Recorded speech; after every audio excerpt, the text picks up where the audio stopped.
Good morning and thank you for joining us this hour here on One America News. On this morning edition, I'm Stephanie Myers. It is Tuesday, October 5th. Well, taking a look at today's top stories, Biden plans to meet with moderate members of the Democrat caucus.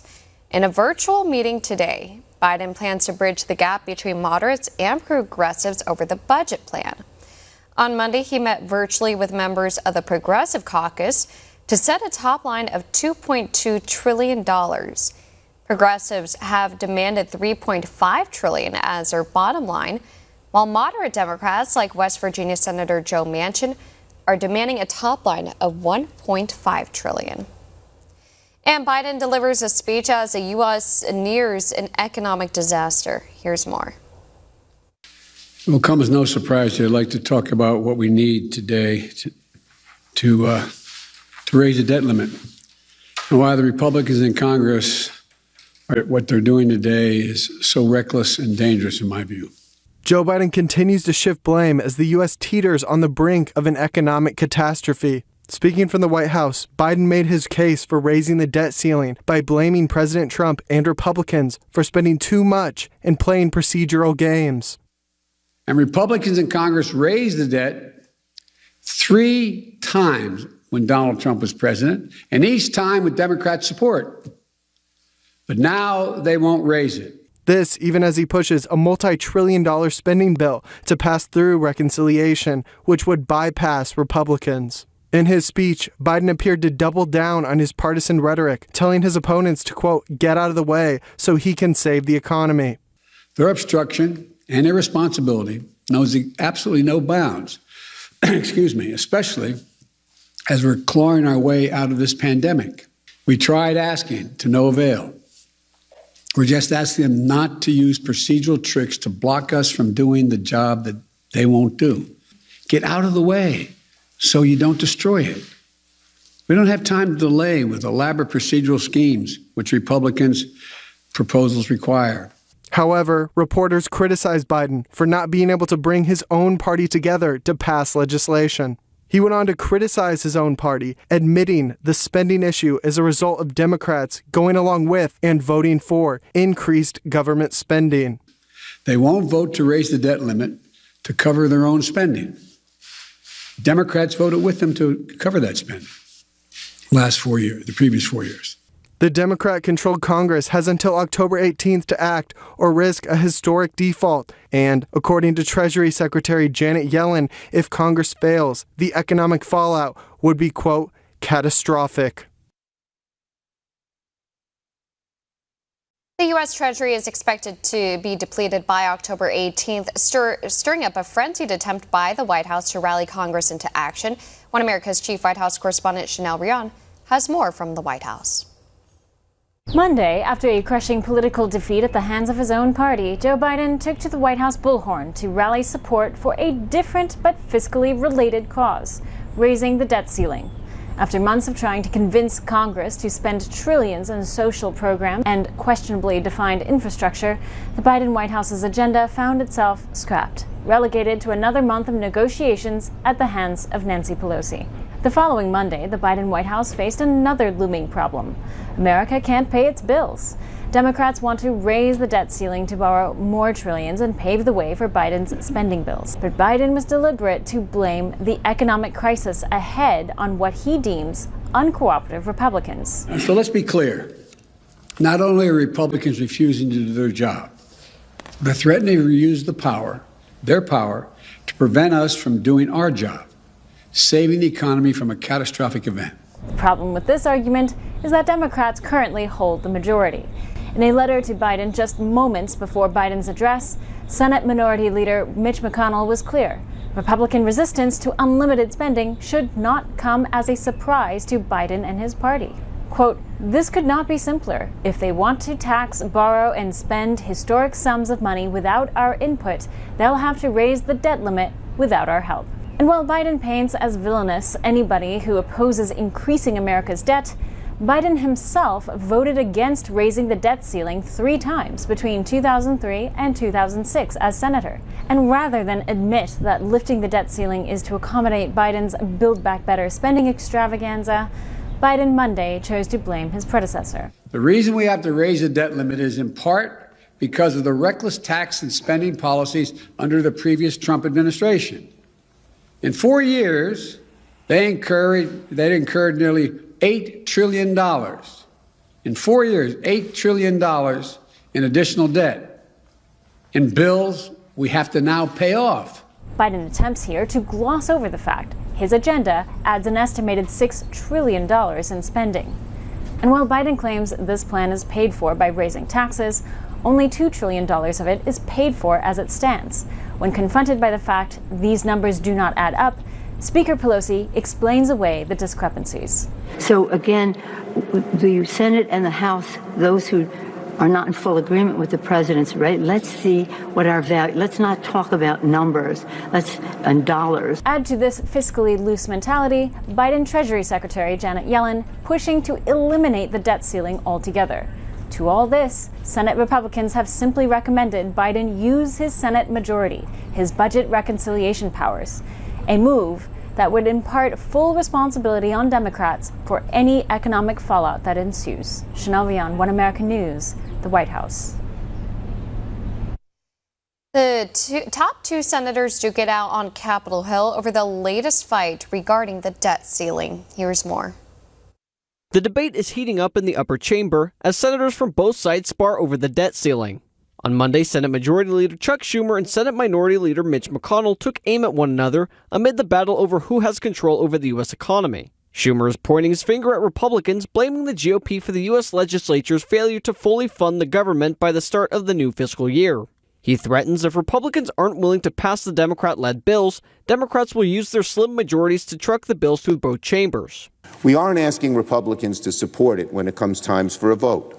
We only ask that they get out of the way as Democrats pass it on our own, just as the majority party did in the early 2000s. It's really that simple. If Republicans want to vote to stop payments from going to Social Security recipients or veterans, then be my guest. But they ought to get out of the way and let the legislation pass the Senate. However, McConnell points out Democrats are having a tough time passing their agenda, despite controlling both chambers of Congress and the White House. This unified Democratic government is having trouble governing. They couldn't even pass the bipartisan infrastructure bill, which the president negotiated, and the Speaker of the House promised would pass last week. The majority needs to stop sleepwalking toward yet another preventable crisis. Democrats need to tackle the debt limit. We gave them a roadmap and 3 months' notice. I suggest that our colleagues get moving. The Kentucky Republican also called out Democrats for forgetting their own history of voting against raising the debt ceiling. He cites Democrats, quote, lined up to oppose debt limit increases during a unified Republican government. They pretended these votes are always bipartisan. Well, that was simply not true. So now our colleagues have moved on to yet another new argument that is equally flimsy. In the meantime, Schumer moved to vote on raising the debt ceiling on Wednesday. However, experts warn the measure will likely not pass, as Democrats will need 10 GOP senators to break from party lines to bypass the filibuster. Still to come on One American News, Pfizer releases new data on its COVID-19 vaccine. How a study shows its effectiveness drops by nearly half after 6 months. Plus, the sister Brian Laundrie reveals whether her parents were involved in her brother's disappearance, what she said to protesters outside her home. Next.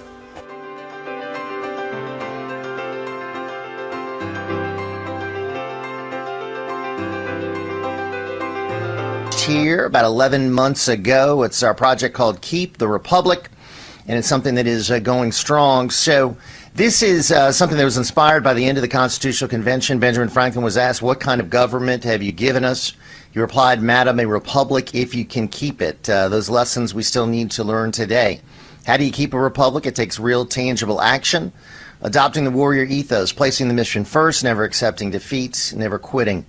Hey, we're organizing groups based on the day of the week. Morning Prayers Monday, Release the Kraken Tuesday, Sheepdog Wednesday, Tech Triumph Thursday, and Fraud Busters Friday.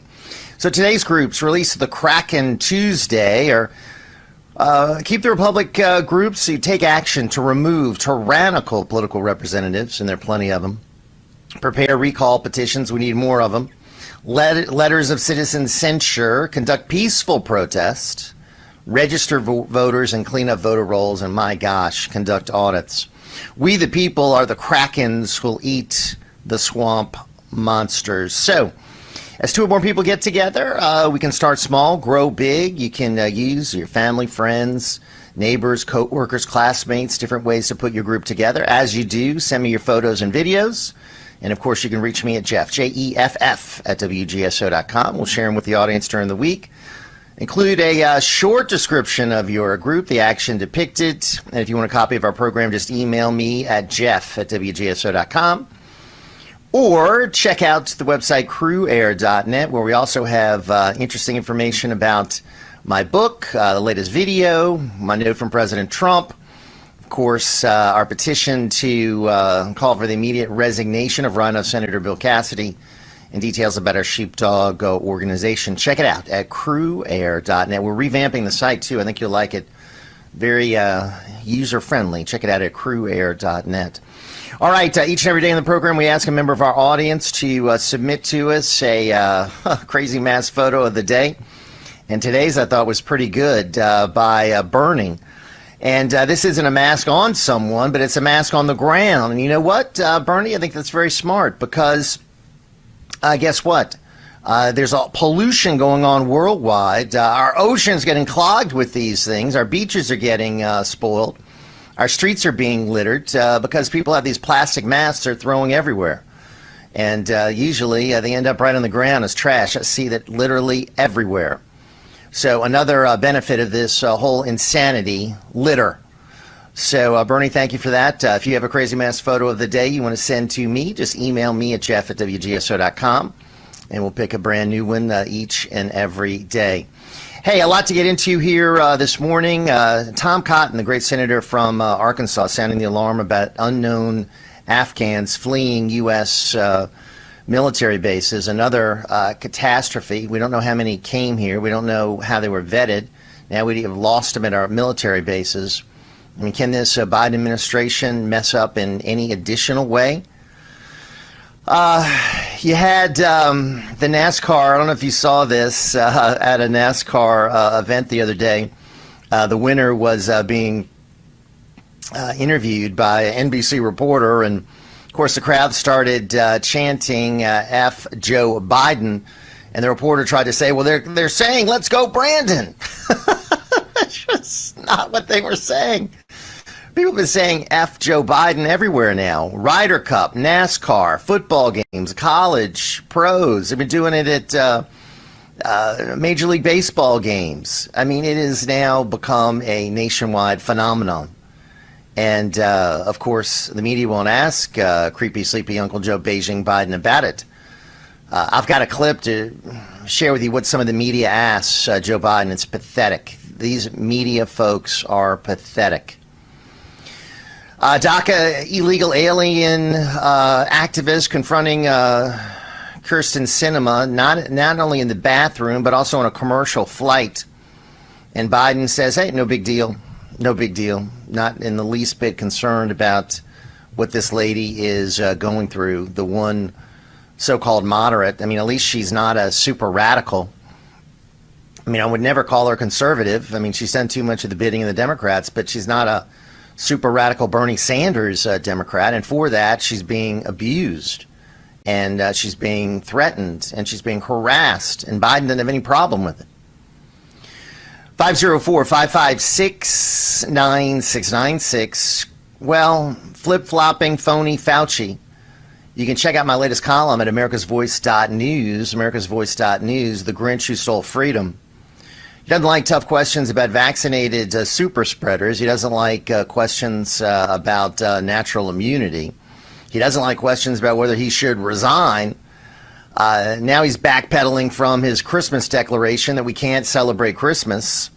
Who is this clown to be able to tell us what we can and cannot do for Christmas? The last person that yours truly is going to be listening to is Dr. Phony Fauci. 504-556-9696. And we'll also have some interesting comments from Ted Nugent about this whole thing. The Democrats' spending monstrosity is not supported by the American people. 71% oppose their spending, and that translates into a bigger tax bill. So Americans are, I think, rejecting this monstrosity. So these Democrats in Congress are going to have to figure out, well, how are they going to support this with the American people not being in favor of it? They don't care. They just want to, pass this agenda no matter how unpopular it is. And believe me, folks, it is unpopular. A double vaccinated Emmy winner dies of COVID-19 just 2 weeks after attending an award ceremony with unmasked celebrities. Of course, the powers that be will say it was unrelated. His name is Mark Elliott Pilcher, 53 years old, died of COVID-19 on Sunday, 2 weeks after attending the 73rd Emmy Awards in L.A. Double vaccinated, no underlying conditions. And he tested negative for COVID-19 to attend the fully vaccinated Emmy Awards ceremony where everyone was double vaccinated. So was he. Yet now he's dead. So I think questions really need to be raised about not only the vaccinated possibly being able to catch this easily, but then the vaccinated spreading this. So this is, of course, what we had heard from phony Fauci. This is an outbreak of the unvaccinated. I think we're going to have to revisit that claim as more and more of these so-called breakthrough cases are identified and publicized. All right, Jeff Crouere here. It is a busy edition of the Ringside Politics program on Real America's Voice and WGSO. Thanks for joining us on this Tuesday. We'll take some of your calls in a bit at 504-556-9696. But right now, we'll take a brief time out, take care of some business. Whole lot more coming your way. Thanks for joining us. We'll be right back. Years ago on the hit show Three's Company. And now, just 11 days from turning 75, she remains as focused and lively as she was then. Joining us now is legendary actress and the author of A New Way to Age, the most cutting-edge advances in anti-aging, my friend Suzanne Summers. Suzanne, welcome. Good morning. And thank you for getting up so early. Well, my pleasure. I'd do anything for you. As I said, this is the first day I've been in our new house, so my background isn't so great, and it's raining and thunder and lightning here in the desert. Wow. Well, nice little housewarming for you. Yes. Rick was showing me, you were texting him anything for you. And I was like, all right, you're her friend.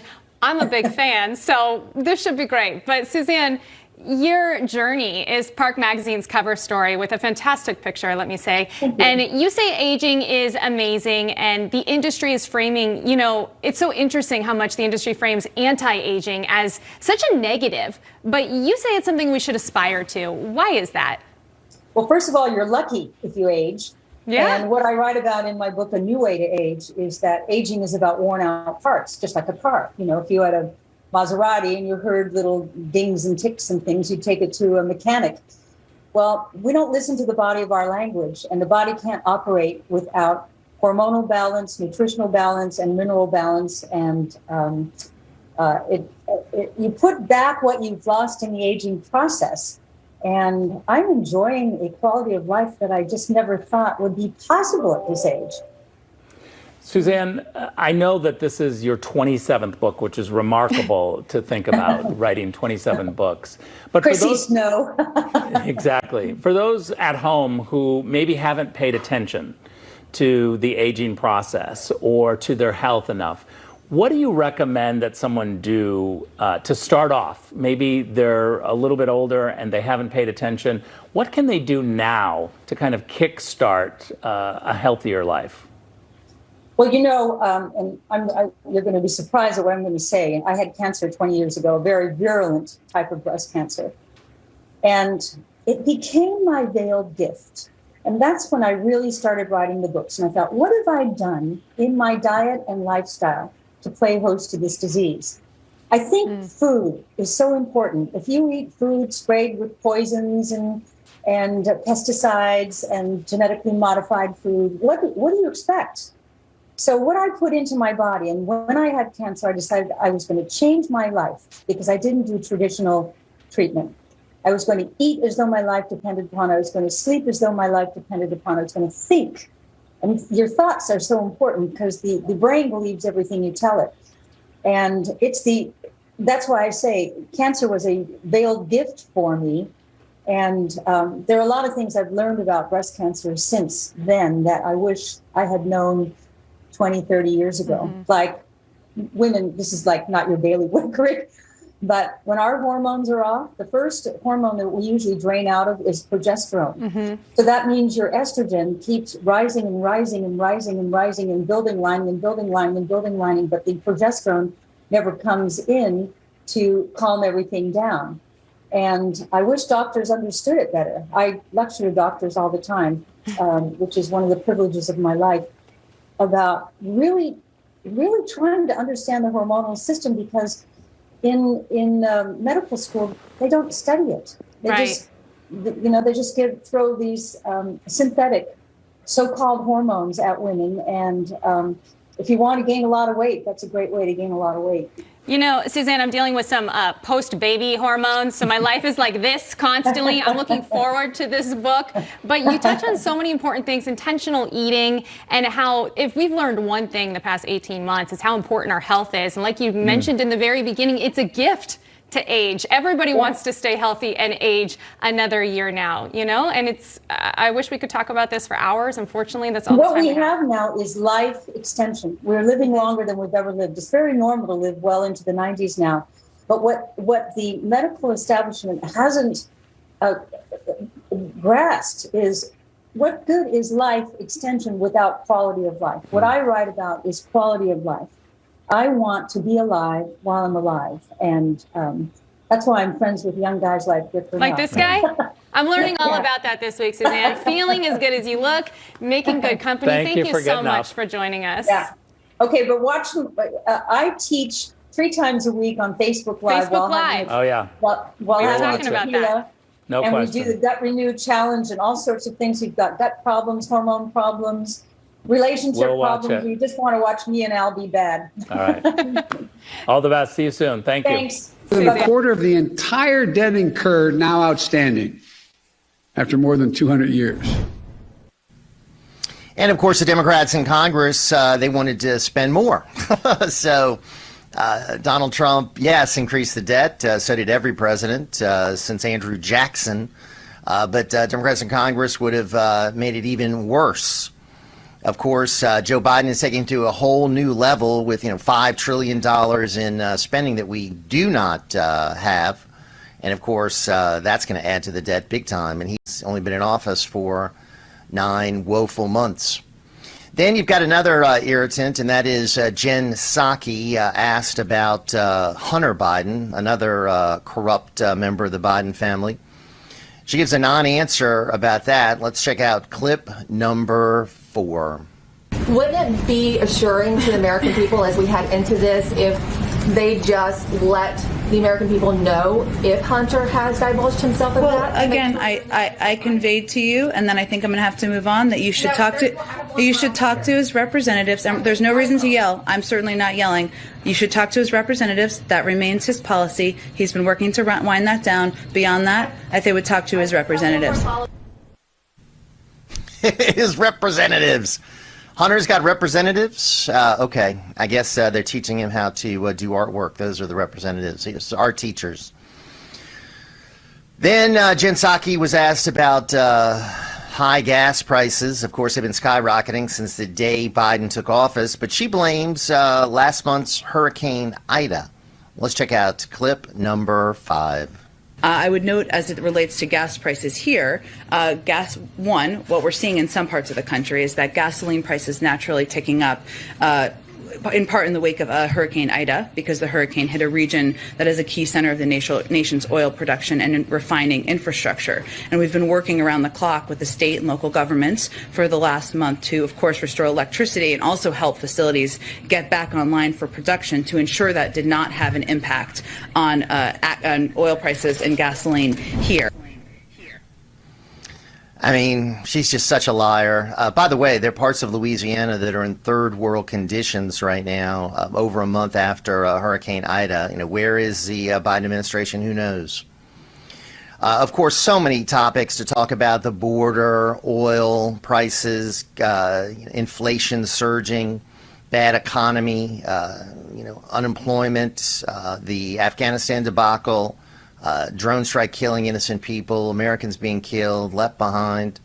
Talk about deteriorating relations with countries such as France. Could talk about the border catastrophe and Afghan refugees being lost to military bases and Democrats in disarray. And however, the media didn't ask about any of that. They asked about his breakfast.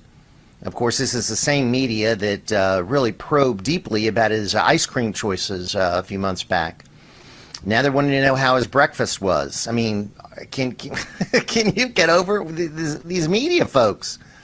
I mean, they're pathetic. They're beyond pathetic. Let's check out clip number 8. Mr. President, how are you doing? How is your breakfast, sir? How is your breakfast, Mr. President? Do you like coming to Wilmington? Do you like going to Wilmington, sir? We love you, Thank you, sir.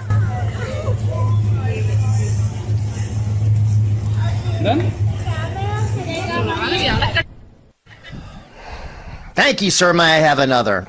Another crumb about breakfast or ice cream? Or how do you like coming to Wilmington? And yes, do you love the accommodations here? I mean, oh my gosh. Unbelievable. So that's our media today. And of course, the media has been pushing the narrative of mask wearing and vaccines and fear and, of course, COVID anxiety. And obviously, a lot of folks I know are frightened. And of course, this has been something the media has done very effectively. Yet one person refuses to be bullied or intimidated, and that's rocker Ted Nugent. He was asked about Americans who have taken the vaccine. He had a pretty memorable response. Let's check out what he had to say. Let's go to clip number 7. Well, would you speak to the people who believe it is a worthwhile vaccine and it is saving lives? Are they just dead wrong? Are they been fed a line from the federal government? Tim, I appreciate the opportunity to speak to the people that went ahead and got the jab. I speak their language. I would speak to them thusly. Bah, bah. Bah, bah. They understand that. Well, so all these millions of people that got the shots, they're just stupid? Yep. Well, would you...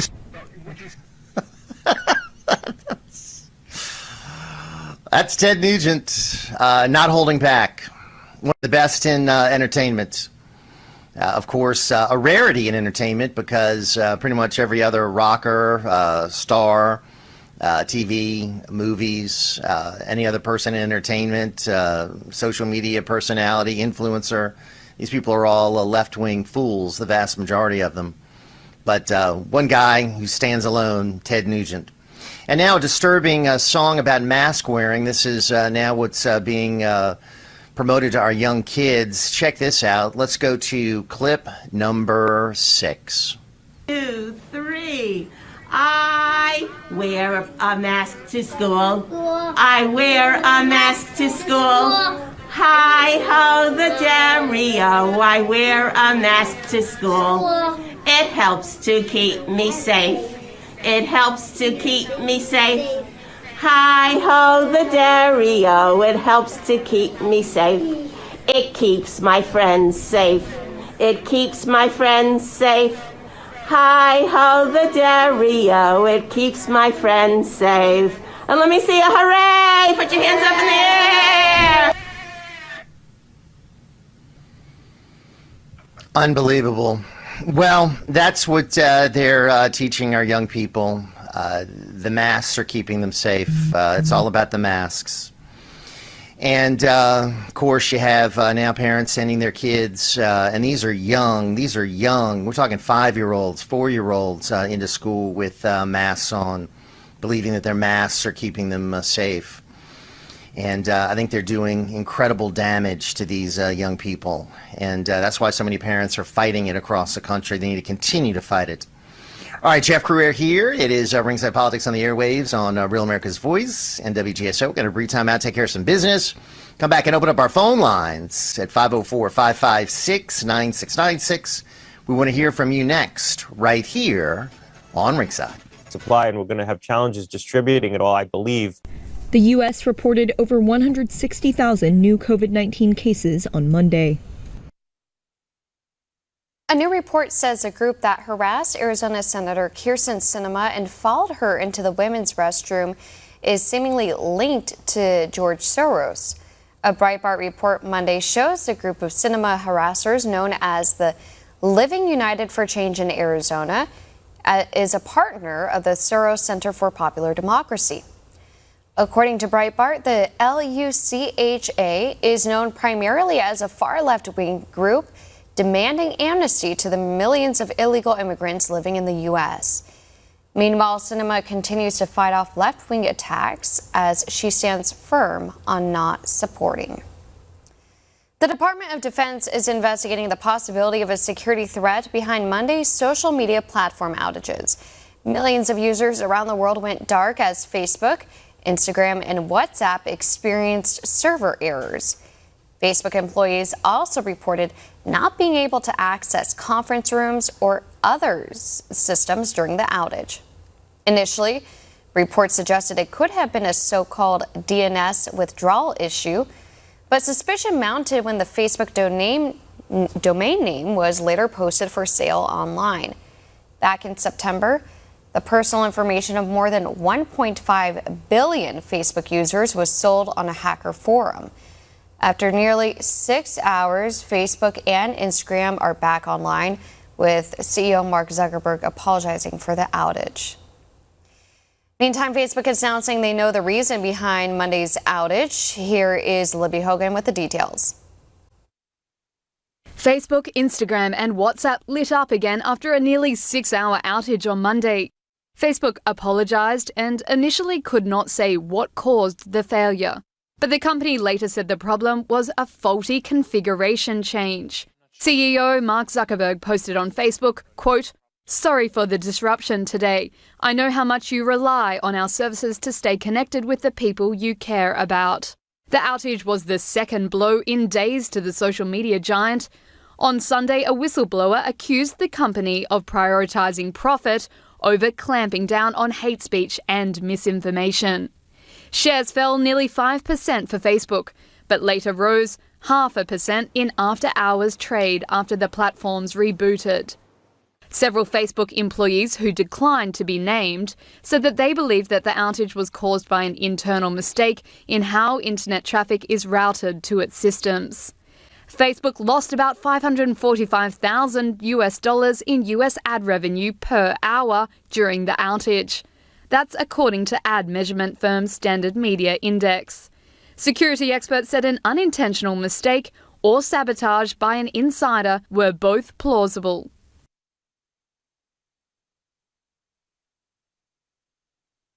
An Ohio Republican candidate weighs in on the left's efforts to influence the way children think. Here's more.